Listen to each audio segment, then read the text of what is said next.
오늘은 마지막 절까지 보면 좋은데 11절까지만 교독하겠습니다. 고린도전서 2장 6절로부터 우리 11절까지 교독하고 본문은 마지막 절까지 보도록 하겠습니다. 그러나 우리가 온전한들 중에서는 지혜를 말하노니 이는 세상의 지혜가 아니요 또 이 세상에서 없어질 통치자들의 지혜도 아니요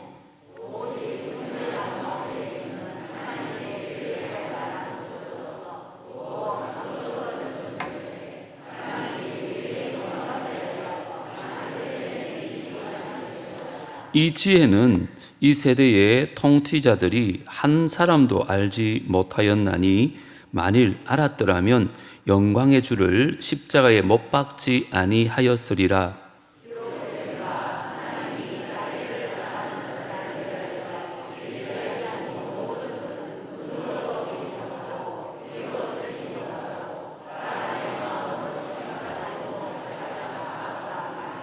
오직 하나님이 성령으로 이것을 우리에게 보이셨으니 성령은 모든 것 곧 하나님의 깊은 것까지도 통달하시느니라. 사람의 일을 사람의 속에 있는 영 외에 누가 알리요? 이와 같이 하나님의 일도 하나님의 영 외에는 아무도 알지 못하느니라. 아멘. 오후 예배 시간에 우리 고린도전서를 좀 강의하고 있는데 너무 모처럼 이렇게 쓰다 보니까 설교가 좀 이어지지 않는 느낌은 있습니다. 고린도 1장에서는 사도 바울이 인간의 지혜가 얼마나 어리석은가에 대해서 설파를 했습니다. 그래서 본문을 통해서 오늘은 하나님의 지혜에 대해서 우리에게 가르치고 있습니다. 1장의 그 세상의 지혜는 하나님 도를 어리석은 것으로 여기고는 자신의 지식을 드러내기 위해서 서로 편을 갈라 싸우는 결과를 초래했습니다. 누구파 이렇게. 하지만 이제 하나님의 지혜는 이렇게 때가 묻은 인류를 구원해 주시는 그 하나님의 구원의 선물을 우리에게 받게 하시고, 이 하나님의 지혜는 오직 하나님의 영을 통해서 깨달을 수 있다는 것을 오늘 말씀하고 있습니다. 오늘 이 말씀을 통해서 성령님께서 역사하여 주셔서 저와 여러분 우리 모두가 하나님의 지혜를 다시 한번 깨닫고 다시 한번 구원의 확신을 얻게 되기를 간절히 축원합니다. 그리고 놀라운 하나님의 지혜를 이제 이웃들에게 전할 수 있는, 그렇게 살아갈 수 있는 우리 모두가 되어 수 있기를 주 이름으로 축원합니다. 먼저 오늘 우리가 깨달아야 될 중요한 진리가 있습니다. 그게 뭐냐면 하나님은 만세 전부터 우리의 구원을 준비하셨다는 것입니다. 다 같이 한번 읽어볼까요? 시작. 하나님은 만세 전부터 우리의 구원을 준비하셨다. 6절과 7절을 제가 한번 읽어드리겠습니다. 말씀을 잘 생각하면서 세상의 지혜와 하나님의 지혜를 비교하면서 오늘 말씀을 드려야 돼요. 그러나 우리가 온전한들 중에는 지혜를 말하노니 이는 이 세상의 지혜가 아니요 또 이 세상에서 없어질 통치자들의 지혜도 아니요 오직 은밀한 가운데 있는 하나님의 지혜를 말하는 것으로서 곧 감추어졌던 것인데, 하나님이 우리의 영광을 위하여 언제요? 만세전에 미리 정하신 것이라. 여기 보면 하나님의 지혜는 은밀한 가운데 감추어졌다 이렇게 얘기하고 있죠. 이게 은밀함이라는 헬라어는 미스테리오라는 영어로 미스테리로 번역된 단어입니다. 신비 혹은 숨은 뜻을 의미하고 있습니다. 이것은 사람들이 알지 못하도록 일부러 숨겨놓은 비밀을 얘기하는 게 아닙니다. 사람들은 도저히 이해하기 힘든 엄청난 진리를 가르치는 말입니다. 자, 그러면 우리가 이 맨정신으로 이해할 수 없는 이 하나님의 지혜가 도대체 뭘까? 자, 7절 말씀을 한번 보시면 뭐라 그럽니까? 우리의 영광을 위한 것이다 이렇게 말합니다. 여러분, 하나님의 영광 그러면 우리가 이해가 되는데 우리의 영광이라는 것이 도대체 뭘 말하는 걸까요? 우리가 뭘 잘한 것이 있어서 우리의 영광을 위하여 구속의 사역을 하셨다는 거예요. 여러분, 이 말씀은 예수 그리스도가 그 죽음을 통해서 우리를 구원하시고 우리를 영광의 천국에 들어가게 할 수 있는 하나님의 구속의 은혜를 의미하고 있는 단어입니다. 다시 말해서 하나님의 지혜란 예수 그리스도의 보혈을 통해서 우리의 죄를 씻어주심으로 말미암아 감히 하나님 앞에 나갈 수 없었던 죄인이었던 우리가 천국에서 하나님과 영원히 함께 살 수 있게 하는 이 구속의 계획을 하나님의 지혜라고 말하고 있는 것입니다. 자, 그런데 놀라운 것은 하나님께서 이 구원의 은혜, 구원의 계획을 언제 세웠느냐? 만세전에 세웠다고 말합니다. 만세전이란 말은 이 세상이 시작되기 이전을 의미합니다.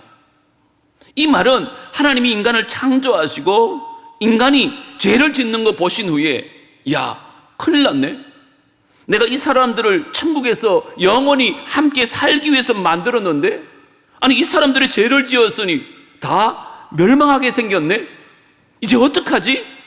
이래서 반사작용으로 예수님을 보내셔서 십자가에 돌아가게 하시고 우리를 구원한 게 아니라는 것입니다. 기억하십시오. 하나님은 아담과 하와가 창조되기도 이전에 천지를 만드시기 전에 만세 전에 우리의 구원을 예비해 놓으셨다는 것입니다. 그래서 구원의 시작은 우리가 교회에 발을 들여놓는 순간부터 시작된 게 아닙니다. 우리가 태어나기도 전에 아니 하나님이 영광의 천국 입성을 바라보시면서 만세 전에 준비해 놓은 것이라는 것입니다. 이게 베드로전서에도 나옵니다. 1장 18절부터 한번 보세요. 너희가 알거니와 너희 조상이 물려준 헛된 행실에서 대속함을 받은 것은 은이나 금같이 없어질 것으로 된 것이 아니요 오직 흠없고 점없는 어린 양 같은 그리스도의 보배로운 피로 된 것이라. 그가 언제요? 창세 전부터 미리 알림 바 되신 이나 이 말세에 너희를 위하여 나타내신 바 되었다. 이렇게 말합니다. 여기 보세요. 조상 때부터 못된 죄만 짓던 우리들이었어요. 근데 우리가 어떻게 구속함을 받게 되었느냐? 여러분, 대속이란 말 지난번 제가 설명드렸잖아요. 값을 치르고 귀한 물건을 산다는 의미거든요. 과거 노예시장에 그렇게 묶여있던 노예들을 값을 치러줌으로 말미암아 자유롭게 하는 행위를 대속함이라고 말합니다. 자, 그러면 하나님이 우리를 위해서 대속하기 위해서 뭘 지불하셨다고요? 은이나 금같이 이 세상에 재물을 지불하신 것이 아니라 뭐라고요? 오직 흠없고 점없는 어린 양 같은 그리스도의 보배로운 피로 된 것이다. 이렇게 말합니다. 여러분, 죄의 삭은 사망입니다. 우리가 죄를 지었기 때문에 우리가 죽어야 했습니다. 그런데 하나님께서 우리를 살리시기 위해서 우리 대신 예수님의 생명을 십자가에 죽게 하셨습니다.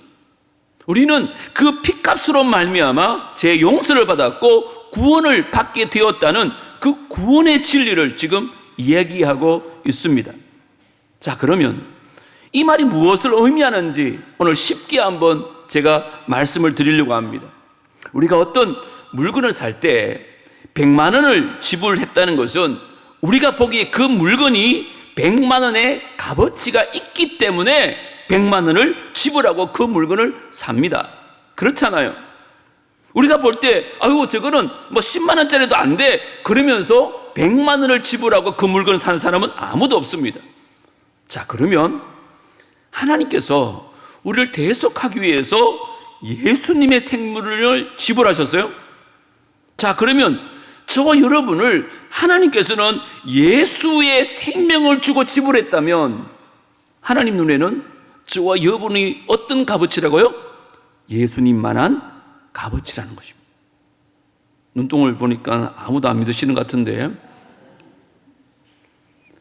우리가 뭐는 얼마짜리 그렇게 얘기하잖아요. 사실 여기 앉아있는 모든 분들은요, 얼마짜리 값어치가 있느냐 하면 예수님짜리 값어치가 있다는 거예요. 하나님께서 예수님의 값을 지불하고 저와 여러분을 사셨기 때문에 그런 거예요. 우리가 뭐 잘났어가 아니에요. 우리는 예수님짜리 인생입니다. 예전에 이런 인사를 자주 했는데 오늘 모처럼 한번 할까요? 우리 옆에 분에게 이렇게 격려를 인사를 합니다. 당신은 예수님짜리입니다. 믿으시기 바랍니다, 여러분. 옆에 있는 분 엄청나게 소중한 사람들이 앉아 있는 거예요. 이사야 43장 1절에 보면 여기에 대한 설명을 이렇게 합니다. 야곱아, 너를 창조하신 여호와께서 지금 말씀하시느니라. 이스라엘아, 너를 지으신 이가 말씀하시느니라. 너는 두려워하지 말라. 내가 너를 구속하였고 내가 너를 지명하여 불렀나니 뭐라고요? 너는 내 것이라. 저와 여러분이 하나님 것임을 믿습니까? 여러분, 어떤 물건이요, 자기 것이 되려면 최소한 이 두 가지 중에 하나의 조건은 갖춰져야 됩니다. 내가 그것을 직접 만들었든지 아니면 내가 돈을 주고 그것을 사든지, 그러면 그것은 내 것이 되어지는 것입니다. 오늘 이사야서는 하나님께서 저와 여러분을 향하여 너는 내 것이라고 얘기합니다. 자, 그러면 하나님께서 어떻게 이것을 우리에게 선포할 수 있습니까? 먼저는 하나님 우리를 창조하셨습니다. 하나님이 저와 여러분을 만드셨기 때문에 우리는 하나님 것입니다. 그런데 인간이 범죄해서 하나님을 떠납니다. 그래서 이제 마귀의 종살이를 하게 되었습니다. 그런데 하나님 우리를 너무너무 사랑하셔서 하나밖에 없는 독생자 예수 그리스도의 값을 지불하고 우리를 사셨다는 거예요. 그래서 저와 여러분을 향해서 하나님 뭐라고 한다고요? 너는 내 거다, 이렇게 말합니다. 옆에 분에게 한 번 더 임사합시다. 당신은 하나님의 것입니다. 그런데요, 더 중요한 건 이 다음 말입니다. 왜 하나님께서 너는 내 것이라고 하셨을까라는 것이죠. 왜 그랬을까요? 여러분 생각에 우리를 노예처럼 막 부려먹기 위해서 너는 내 거야, 내 말만 들어, 이 말씀하시는 겁니까? 아니면 우리가 원치 않는 일을 시키시고 우리가 원치 않는 곳으로 보내시고 하나님 마음대로 우리를 굴러 먹으려고, 너는 내 거야, 잠만 말고 나를 따라와, 내 말 들어, 이런 뜻으로 말씀합니까? 여러분, 절대 아닙니다. 자, 그 다음 절 2절은 다 같이 한번 읽어봅니다. 이것이 하나님이 너는 내 것이라 한 이유예요. 시작. 네가 물 가운데로 지날 때에 내가 너와 함께 할 것이라. 강을 건널 때에 물이 너를 침몰하지 못할 것이며 내가 불 가운데로 지날 때에 타지도 아니할 것이요 불꽃이 너를 사르지도 못하리니. 우리 부모님들은요, 자녀를 위해서 때로는 생명까지 희생하면서 아이들을 보호합니다. 저는 어릴 때 추억이 있습니다. 예전에 수성못에 놀이기구가 있었는데요, 저희 어머니랑 저희 누나랑 제가 그 놀이기구를 탔어요. 그건 뭐냐면 이렇게 3명 타서 동그랗게 한 바퀴 돌면 끝이 나는 그런 놀이기구였습니다. 이렇게 가면 이렇게 내려와야 되는데 고장이 난 것입니다. 이렇게 가다가 뒤집어진 것입니다. 한 바퀴 뺑 돌아가지고 죽는 줄 알았습니다. 그런데 한 바퀴 돌고 내려오니까 저희 누나랑 저는 아무 데도 다친 데가 없는데 저희 엄마의 양어깨는 다 멍이 들었습니다. 이쪽으로 기울면 아이를 안고 엄마가 몸을 대신 아파하고, 이쪽으로 기울면 저를 안고는 엄마가 대신 몸을 받쳐서 저를 보호했습니다. 이게 부모님입니다. 우리 하나님이 너는 내 것이라고 말한 건 바로 그런 것입니다. 하나님께서 저와 여러분을 자녀 삼으시고 우리의 소유물 되게 하신 것은 우리가 어떤 위험 속에서도 건져내시겠다는 약속인 줄 믿습니다. 자, 그래서 4절을 보십시오. 도대체 그러면 저와 여러분이 뭔데 이렇게까지 사랑하실까? 4절, 내가 내 눈에 보배롭고 존귀하며 내가 너를 사랑하였은즉 내가 내 대신 사람들을 내어주며 백성들이 내 생명을 대신하리니. 우리가 보기에 얼마나 우리 자신이 보잘것없어 보입니까? 그거를 볼 때마다 나는 너를 사랑하지 않아, 이런 얘기하는 분들도 많잖아요. 너 같은 죄인, 너 같은 거짓말쟁이, 너 같은 사기꾼, 누가 너를 좋아하겠어? 우리가 우리 자신을 봐도 우리를 인정하지 못할 때가 얼마나 많습니까? 하지만 하나님의 신비한 비밀이 뭘까요? 하나님 눈에는 저와 여러분이 너무너무 존귀하다는 거예요.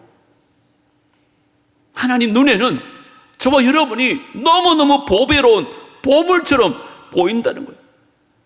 하나님은 우리를 그렇게 사랑하신다는 거예요. 그래서 하나밖에 없는 예수 그리스도의 생명까지 바꾸어서 우리를 다시 사실 만큼 우리를 사랑하시는 것입니다. 오늘 본문은 바로 이 사랑을 세상은 이해할 수 없는 신비로운 비밀이다, 미스테리다, 그렇게 얘기를 합니다. 생각해 보십시오. 우리가 무엇을 했다고 하나님 우리를 그토록 사랑하십니까? 우리가 하나님을 향해서 행한 선한 일이 있습니까? 단 하나도 없습니다. 하나님이 이 사랑의 계획의 구원의 계획을 언제 만드셨다고요? 장세 전에, 만세 전에, 우리가 태어나기도 전에 하나님께 아버지 사랑합니다 단 한마디의 고백도 하기 전에, 내가 주를 위해서 단 하나의 선행도 하기 전에 하나님은 이미 우리를 사랑하셨습니다. 여러분 기억하십시오. 우리가 주님을 찬양하고 주님 앞에 헌금하고 말씀에 순종할 때 하나님이 우리를 사랑하는 분이 아닙니다. 어쩌면 우리가 죄의 시궁창 속에 빠져 있을 때 그 순간에 하나님은 내가 너를 사랑한다, 내가 너를 구원하기 위하여 내 생명을 바쳤노라, 이렇게 말씀하고 계심을 믿으시기 바랍니다. 단지 우리가 하나님의 자녀라는 이유 하나만으로 이렇게 엄청난 사랑을 부어주시고 또한 엄청난 가치를 저와 여러분에게 부여하신 것입니다. 이 신비로운 하나님의 구원의 사랑과 지혜가 믿어지시는 은혜가 있기를 주 이름으로 축원합니다. 세상의 지혜는 도저히 알 수 없습니다. 자, 그러면 여러분 아멘 하신 분도 있지만 솔직히 이 신비로운 하나님의 구원의 지혜가 믿어지지 않는 분들도 분명히 있을 것입니다. 만약에 그런 분이 있으시면 두 번째 진리의 귀를 기울이십시오. 세상의 지혜로는 하나님의 섭리를 깨닫지 못한다는 것입니다. 다 같이 읽겠습니다. 시작. 세상의 지혜로는 하나님의 섭리를 깨닫지 못한다. 자, 본문 8절과 9절을 제가 읽어드립니다. 다시 세상의 지혜와 하나님의 지혜를 비교하면서 잘 본문을 보셔야 합니다. 이 지혜는 무슨 지혜일까요? 하나님의 지혜입니다. 이 세대의 통치자들이 한 사람도 알지 못하였나니 세상의 지혜로는 하나님의 지혜를 알 수가 없습니다. 만일 알았더라면 영광의 주를 십자가에 못 박지 아니하였으리라. 기록된 바 하나님이 자기를 사랑하는 자를 위하여 예비하신 모든 것은 뭐라고요? 눈으로 보지 못하고 또요 귀로 듣지 못하고 사람의 마음으로 생각하지도 못하였다 함과 같으니라. 우리를 위해서 예수님의 생명을 던지신 그 하나님의 사랑은 한마디로 말도 안 되는 거예요. 우리가 수도 없이 들었기 때문에 그런가 보다 생각하지, 세상 사람들에게 물어보세요. 이런 일이 믿어지는지 못 믿습니다. 우리가 아무리 분석하고 연구하고 머리에 쥐가 날 정도로 쥐어자도요, 인간의 제한된 지식이나 지혜로는 도저히 이해할 수 없는 하나님의 구원의 비밀입니다. 오늘 말씀에 보면 이 시대 통치자들은요 한 사람도 알지 못한다 이러면 이 말은 이 세상에서 제일 똑똑하고 공부를 제일 많이 하고 근세를 제일 많이 가진 사람도 인간의 사고로서는 깨달을 수가 없는 하나님의 구원의 비밀인 것을 얘기합니다.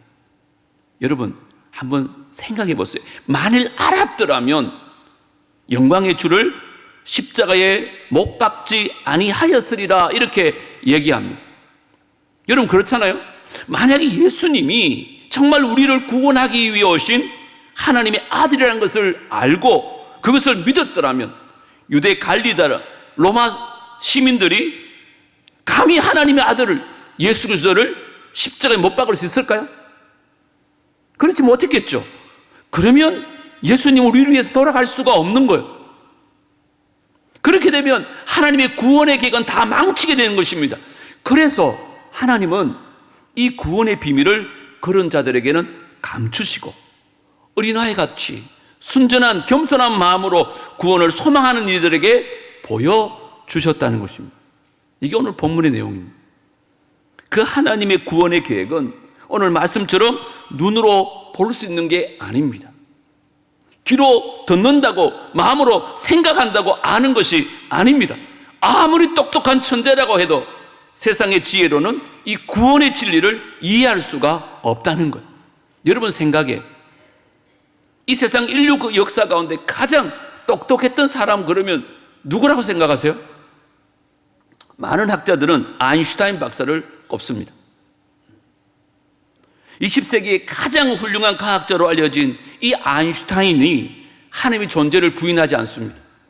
왜냐하면 이 우주 만물을 바라보니까 하나님 없이는 이 우주 만물이 이렇게 돌아갈 수 없다는 거예요. 그래서 그는 이렇게 말합니다. 나는 도저히 하나님에 대해서 깨달을 수가 없다. 이렇게 고백합니다. 여러분 어떻게 생각하면 참 겸손하죠?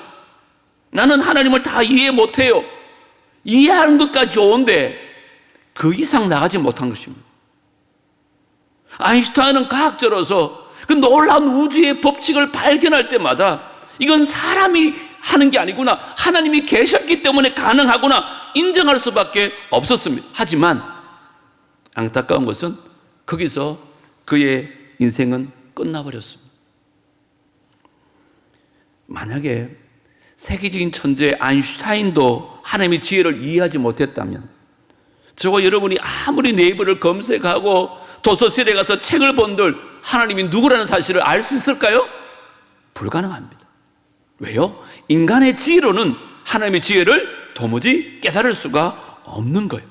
자, 그럼에도 불구하고 오늘 우리 가운데는 우리를 구원하기 위해서 계획하신 하나님의 지혜를 이해하고 믿는 분들이 많이 계십니다. 한번 묻겠습니다. 정말 이것이 믿어지시는 분들은 아멘 한번 해보시죠. 지금 정말 아멘 하신 분들은요, 아인슈타인보다 더 지혜로운 분일 수 있어요. 맞잖아요? 아인슈타인이 깨닫지 못한 것을 저와 여러분이 깨달았기 때문에. 자, 그러면 여러분은 어떻게 그걸 아셔요? 아인슈타인보다 더 IQ가 높아가지고? 아니면 연구를 더 많이 해서? 아닐 겁니다. 방법은 단 하나밖에 없다고 성경은 말합니다. 그게 뭘까요? 성령 하나님께서 그 비밀을 우리에게 보여주셨다는 거예요. 이게 바로 오늘 세 번째 진리입니다. 따라합니다. 성령님을 통해서만 구원의 진리를 깨달을 수 있다. 자, 10절 11절은 다 같이 한번 읽겠습니다. 시작. 오직 하나님이 성령으로 이것을 우리에게 보이셨으니 성령은 모든 것 곧 하나님의 깊은 것까지 통달하시느니라. 사람의 일을 사람의 속에 있는 영 외에 누가 알리요? 이와 같이 하나님의 일도 하나님의 영 외에는 아무도 알지 못하느니라. 아멘. 우리가 이 대속의 은혜, 하나님의 지혜를 깨닫게 된 것은 우리가 똑똑해서가 아니에요. 성령께서 우리에게 보여주셨기 때문에 가능하다는 거예요. 여러분, 교회 다닌다고 해서 이 사실을 다 믿는 거 아니에요. 솔직히 오늘 오후 예배에 오신 여러분들도 이게 믿어지는 분도 있겠지만 그렇지 않은 분도 분명히 있어요. 여러분, 삼위일체 되신 성령 하나님은요, 하나님 자체십니다. 근본이 하나님이십니다. 그래서 하나님이 무엇을 생각하고 무엇을 계획하는지 그분이 다 꿰뚫어 알고 있다고 말합니다. 이 성령 하나님께서 이 구원의 비밀을 저와 여러분에게 보여주셨기 때문에 우리가 그것을 볼 수 있었다는 것입니다. 우리 힘으로는, 우리 지혜로는 이 비밀을 이해할 수가 없습니다. 볼 수도 없어요. 그래서 우리는 기도해야 됩니다. 하나님, 저희들의 영안을 뜨게 해주셔서 이 십자가의 사랑과 희생과 복음을 깨닫게 해 주시옵소서. 이렇게 기도할 때 하나님께서는 성령을 보내주셔서 이 지혜를 보여주실 줄 믿습니다. 여러분, 우리의 구원은 삼위일체 하나님의 합작품입니다. 한번 물어볼 테니까는 잠도 깰 겸 대답을 한번 해보세요. 성부 하나님은 우리의 구원을 위해서 뭘 하셨을까요? 계획하셨어요. 언제 계획했다고요? 만세 전부터. 그러면 성자 하나님은 우리의 구원을 위하여 뭘 하셨을까요? 그것을 성취하셨어요. 어디서요? 십자가 위에서. 그러면 성령 하나님께서는 우리의 구원을 위해서 뭘 하셨을까요? 오늘 본문도 하잖아요. 우리에게 그걸 보여줬다는 거예요. 그래서 우리가 그걸 깨닫고 믿고 받아들일 수 있도록 하나님께서 우리 마음을 열어주신 거예요. 자, 그러면 저와 여러분, 성부 하나님, 성자 하나님, 성령 하나님께서 함께 일하셔서 저와 여러분의 구원을 위한 걸작품을 만드신 것입니다. 여러분, 놀랍지 않아요? 저는 솔직히 오늘 설교 준비하면서 소름이 끼치더라고요. 아니, 도대체 우리가 무엇이길래 그 성부 하나님께서는 창세 전부터 우리의 구원을 위해서 계획하시고, 도대체 우리가 무엇이길래 성자 예수님께서는 하늘보다 영광을 부리시고 이 땅에 오셔서 그 십자가에서 우리의 구원을 성취하시고, 도대체 우리가 무엇이길래 성부 하나님께서는 우리로 그것을 해서 보게 하시고 깨닫게 하시고 믿게 하셨습니까? 이게 얼마나 놀라운 은혜인지 모릅니다. 그런데 오늘 본문을 보면 여기서 끝나지 않아요. 더 놀라운 게 있어요. 12절 다 같이 읽습니다. 시작. 우리가 세상의 영을 받지 아니하고 오직 하나님으로부터 온 영을 받았으니 이는 우리로 하여금 하나님께서 우리에게 은혜로 주신 것들을 뭐요? 알게 하려 하심이라. 보여주시는데 끝난 게 아니에요. 그것을 깨달아 알게 하는 거예요. 세상의 어떤 지혜자도 깨달을 수 없는 것을 우리에게 깨닫게 하셨어요. 그래서 별로 놀라지 않는데, 그래서 13절 또 놀라운 게 있습니다. 13절 시작. 우리가 이것을 말하거니와 하나님의 지혜가 가르쳐준 말로 아니하고 오직 성령께서 가르치신 것으로 하니 영적인 일은 영적인 것으로 분별하느니라. 성령이 뭐 한다고요? 분별하게 하시는 거예요. 정리하면 성령 하나님이 우리 마음속에 역사할 때 인간의 지혜로는 깨달을 수 없는 이 하나님의 구원의 진리를 보여주시고 알게 하시고 가르쳐주시고 분별하게 해주심으로 말미암아 우리가 성령의 역사로 구원하여 주신다는 것을 믿게 되어진 줄 믿으시기 바랍니다. 여러분들은 교회 열심히 다녔기 때문에 내 믿음으로 구원에 이른 줄 알지만 오늘 말씀에 근거하면 전혀 그렇지 않습니다. 전적으로 우리의 구원은 삼위 하나님께서 성취하시고 이루어 가시고 있습니다. 예를 들어서 여러분 가운데 하나님 말씀을 다 읽다가 갑자기 무언가 깨닫고 가슴이 뭉클해진 적이 있습니까? 그거 누가 하신 걸까요? 성령님이 보여주신 거예요. 성령님이 깨닫게 해주신 거예요. 여러분 말씀 공부하고 막 묵상하면서 여러분의 마음이 막 감동되어서 새로운 결심을 하신 적이 있으십니까? 그거 누가 하신 겁니까? 성령 하나님이 하셨어요. 깨닫게 해주시고 분별하게 해 주신 거예요. 어느 날 갑자기 내가 이러면 안 되지. 그 깨달음이 오면서 분별을 열어갖고 올바른 선택을 하신 적이 있으십니까? 그것 또한 누가 하셨을까요? 성령님이 하신 거예요. 착각하지 마세요. 성령님이 하셨어요. 그 성령님이 말씀을 깨닫고 하나님 마음을 깨닫게 하고 우리가 삶의 변화를 경험하도록 지금도 우리를 인도하고 계신 줄 믿습니다. 제가 새가족들 4주차 공부를 하거든요. 2부 예배 마치면 거의 매주마다 어떻게 우리 교회 오셨는지 꼭 물어요. 평생 교회 안 다니신 분이 전도지 받고 나도 한번 교회 가볼까 해서 나왔대요. 그 마음 누가 주셨을까요? 성령님이 주신 거예요. 전도대원들 착각하지 마세요. 물론 여러분을 통하셔 일하셨지만 그건 성령님께서 마음을 여신 거예요. 어떤 분은요, 다른 교회 다니다가 상처를 받고 신앙생활을 오랫동안 쉬고 계신 분도 계셨어요.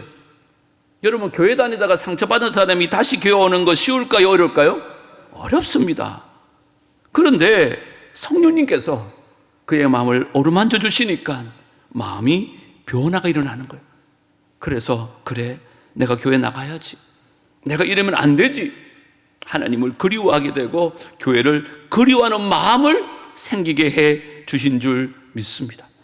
성령님은요, 이 순간에도 우리 가운데 역사하셔서 우리를 위하여 이 모든 것을 희생하시고 우리가 구원받기를 원하시는 하나님 마음을 보여주시고 알게 하시고 가르쳐 주시고 분별하도록 인도하시는 하나님인 줄 믿습니다. 여러분 가운데 혹이나 아직까지 이 구원의 지혜를 깨닫지 못하고 예수님을 구주로 영접하지 못한 분이 있다면 더 이상 방황하지 마십시오. 여러분 생각, 여러분 분설력, 여러분 연구조사, 그걸 통해서 아무리 노력해도 예수를 알 수가 없습니다. 여러분, 아인슈타인도 못한 것을 솔직히 우리가 어떻게 하겠습니까? 개미가요, 인간을 안들 얼마만큼 할까요? 아무것도 모릅니다. 마치 인간의 지혜는 하나님의 뜻을 이해할 수 없는 것과 똑같습니다. 그럼 어떻게 하면 될까요? 믿음으로 받아들이는 것입니다. 이 믿음의 첫 발을 내어 디디면 하나님께서 더 많은 깨달음을 주실 줄 믿습니다. 그냥 믿음으로 받아들이세요. 그 다음에 하나님께서 깨닫게 하십니다. 여러분 가운데 또 아직 주위에 믿지 않는 가족들이나 친지가 있으시다면 오늘 여러분들 그분들에게도 성령 하나님께서 역사해 달라고 간절하게 한번 기도하세요. 하나님, 그들의 영안을 열어주시고 저희들처럼 마음을 열어주셔서 또 길을 열어주셔서 하나님의 말씀을 듣고 그 사랑을 깨닫고 구원의 지혜에 이룰 수 있도록 기도하신다면 분명히 성령 하나님께서 그들을 찾아가셔서 여러분 기도에 응답해 주실 줄 믿습니다. 오늘 이 말씀 통해서 우리 성령 하나님께서 여러분에게 보여주시고 알게 하시고 가르쳐 주시고 분별하게 하실 때 더 이상 부인하지 마시고 믿음으로 그것을 받아들이시고 예수 믿고 천국 가서 놀라운 영광의 권세를 누릴 수 있는 우리 모두가 되어지기를 주의 이름으로 축복합니다. 오늘 세 가지 꼭 기억하고 돌아가면 좋겠습니다. 하나님은 만세 전부터 우리의 구원을 준비하셨습니다. 세상의 지혜로는 이 하나님의 섭리를 깨닫지 못합니다. 오직 성령을 통해서만 구원의 진리를 깨달을 수 있습니다. 여러분 가운데 성령 역사하셨듯이 우리 가족들, 믿지 않는 일가 친척들에게 성령님 역사해 주셔서 깨닫게 되어지고 믿게 되어지는 역사가 일어날 수 있게 되기를 주의 이름으로 축복합니다. 하나님 아버지, 모처럼 오후 예배에 고린도전서로 말씀 나누었습니다. 이 귀한 진리를 우리가 어떻게 알고 믿게 되었을까요? 하나님의 은혜인 줄 믿습니다. 미련하고 어리석은 저희들에게 성령 하나님 보내주셔서 이 하나님의 지혜, 그 구원의 섭리를 듣게 하시고 알게 하시고 깨닫게 하시고 믿게 해주셔서 감사합니다. 바르고 원하옵기는 아직까지 이 자리에 혹시나 이 사실이, 이 지혜가, 이 진리가 믿어지지 않는다면 성령께서 그의 마음을 어루만져 주시옵소서. 그의 마음을 열어 주시옵소서. 지금이라도 이 예수를 마음에 영접하고 구원에 이르는 역사가 있게 하여 주시옵소서. 믿지 않는 자녀들이 있습니다. 남편과 아내들이 있고 일가 친척들이 있습니다. 우리 힘으로 되지 않지만 오늘 이 시간 다시 한번 기도합니다. 성령 하나님, 그들을 찾아가셔서 우리에게 찾아오셨듯이 그들의 마음을 열어주시고 귀를 열어주셔서 듣게 하시고 깨닫게 하시고 믿어지는 역사가 있게 하여 주시옵소서. 이제 한중한 삶을 살아갈 때에 하나님 혼자 걷지 않게 하여 주시고 하나님 어떤 일을 만나더라도 함께 하여 주시어서 주님과 동행하고 주님 주신 힘으로 말미암아 승리할 수 있는 우리 모두가 되게 하여 주시옵소서. 다시 만나는 그날까지 주님께서 함께 하여 주실 줄 믿사옵고 거룩하신 예수님 이름으로 기도드리옵나이다. 아멘.